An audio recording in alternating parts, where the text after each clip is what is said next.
Welcome back to another episode of I Don't Know What I'm Doing Anymore, Part 2. In the last episode, starting out creating my dream game, even though this game is slowly starting to become my nightmare, I implemented most of the basic frameworks and building blocks and stuff basically. So now that all of the boring stuff is out of the way, I can start working on more interesting things. And boy oh boy do we have some interesting things. So in today's mess of a devlog, we'll be going through some very new juicy additions. We got new enemies, new maps, new weapons, new mechanics, and so many new bugs. Features. Intentional features are added on purpose, of course. Let's just get into it. Let's start off strong with the big one, the one you're all here for, the new weapons. Now, if you have watched my previous devlog, you would know my game already has a weapon. Unless if you haven't paid attention, of course, which again is understandable because I don't want to listen to a 10-year-old talking about ray casting for 2 hours and stuff. But anyways, and if you all may or may not know, the player has just been a white bean having telepathic powers to make guns float, which is kind of weird, and you can't have a realistic shooter when the guns are just floating above you. So I started to work on making some hands in Blender. Now you might be saying, hey, that's not a hand, it kind of looks like a 5-headed seal. And that's where you're wrong. You guys have got a point though, it does kind of look like a 5-headed seal. And it turned into a hand. Eventually, at least I tried, and that's what matters. So, yeah. Anyway, now, and then I got to work on making some new weapon models. And then one led to another, and I suddenly spent 20 hours animating not one but 2 entire guns. Literally, my dude, like I'm not even exaggerating here. You wouldn't believe how much pain I went through animating this. But I'll get to that later. First, let's see what weapons I made because I want more watch time. First, let's start off with the pistol, the first pistol. I already covered in the last video and it does not need a lot of explanation and yeah, bye-bye pistol. And then I made this another pistol which does a whole lot of damage but shoots a bit slower. And then I took a different approach and made this futuristic AK rifle thing.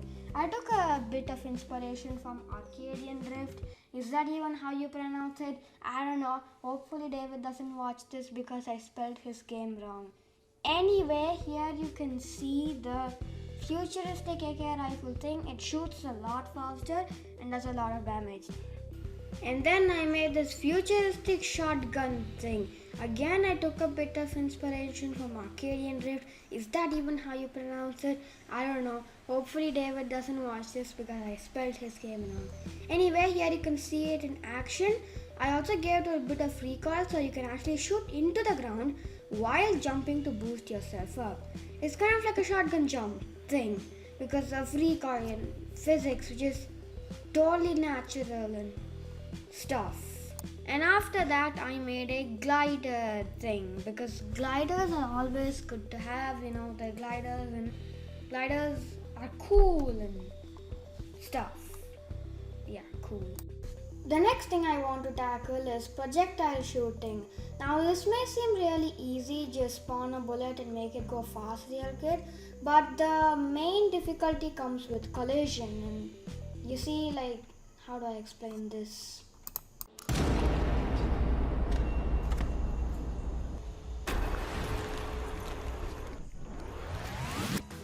So a fast camera can capture a moment of bullet impact because it takes a ridiculous amount of frame rate. A normal camera won't obviously because it has a low frame rate. But whether the camera captures the bullet hitting the thing, the bullet obviously still hits the thing. Game engines work a different way. If Unity does not calculate collision during physics updates, it's like it never happened. This isn't a problem for larger, slower moving objects, but for faster, smaller moving objects it certainly is.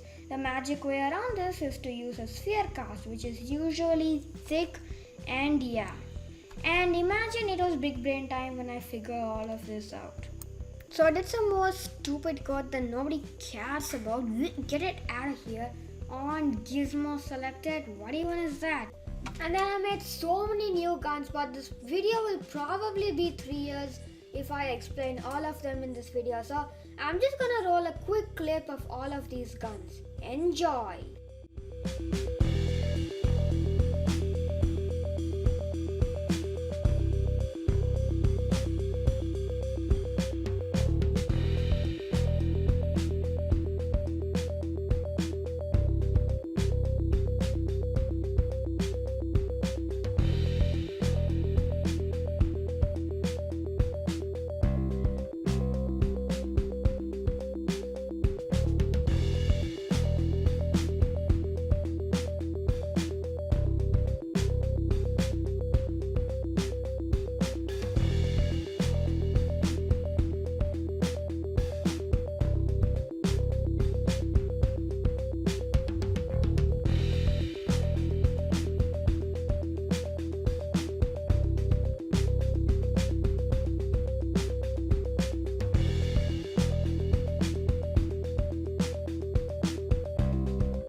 And then I got this idea called After Effect guns. Basically, these guns will have all sorts of after effects. So I'm gonna add guns such as flamethrowers, water guns, electric guns, ice guns, you name it.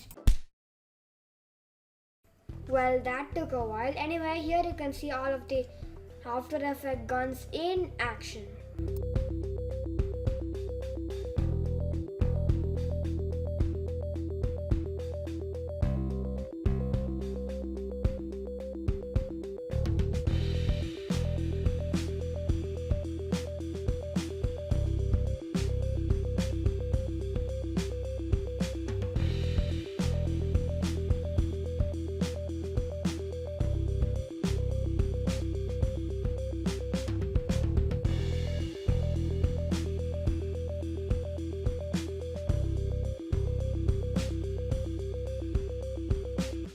Now obviously with these weapons we need some sounds for the game. So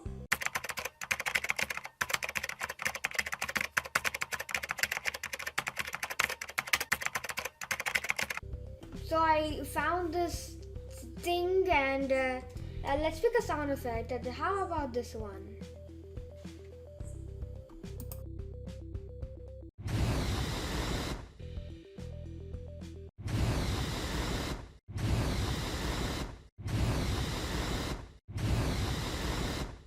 You know what? I don't think so I even need sound effects. It's just fine. Who cares? Anyway, then I got to work on some door mechanics for some reason. So I started modeling a door in Blender and then I made some open and close animations. And here you can see it in action. This is just a normal door and you don't need any key to go past it, which is pretty cool. And then I made this second door which you need a key to pass and you can't just go through like in the first door. So here's the key. Now I know it doesn't look like a key, but I'll do that later. And then I got to work on making some loot boxes for the game because players need loot to buy things, obviously. So I started by making a loot box model in Blender and then imported into Unity and started making some code.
obviously we need some loot coming out of the loot boxes. So I made some loot models in Blender and gave it some cool names. Here are the names I've got, and you can write in the comment section below if you want some changes or if you want to add some more loot.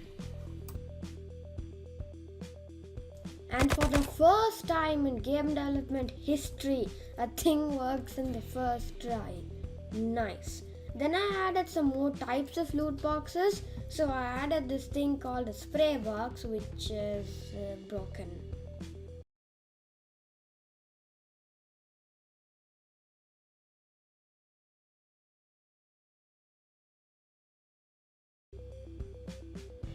And then I made my favorite, the loot pod.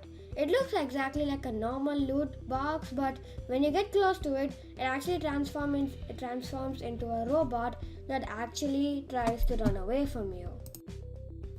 Anyway, that's gonna be it for me though. I really appreciate all of you subscribers, and I'll see you next time. And as always, smash like if good and smash dislike if you don't like.